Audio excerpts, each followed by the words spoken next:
ఫలించును. నాకు వేరుగా ఉండి మీరు ఏమీ చేయలేరు.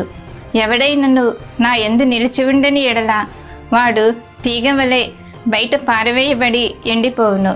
మనుషులు అట్టి వాటిని పోగు చేసి అగ్నిలో పారవేతురు, అవి కాలిపోవును. నా యందు మీరును మీ యందు నా మాటలు నిలిచి ఉండిన ఎడల మీకు ఏది ఇష్టమో అడుగుడి, మీకు అనుగ్రహింపబడును.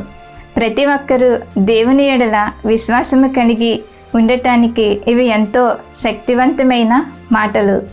మన తల్లిదండ్రులు మన చేయి పట్టుకుని జాగ్రత్తగా నడిపినట్లు దేవుడు తన బిడ్డలు ఉన్నతంగా ఫలించాలని ఎంతో ప్రేమతో చెప్పిన ఈ మాటలు ప్రతి ఒక్కరూ ఆచరించాలి.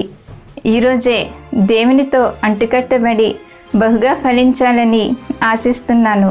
ఈ వాక్యాన్ని వినుచున్న ప్రతి ఒక్కరిని దేవుడు దీవించునుగాక. ఆమె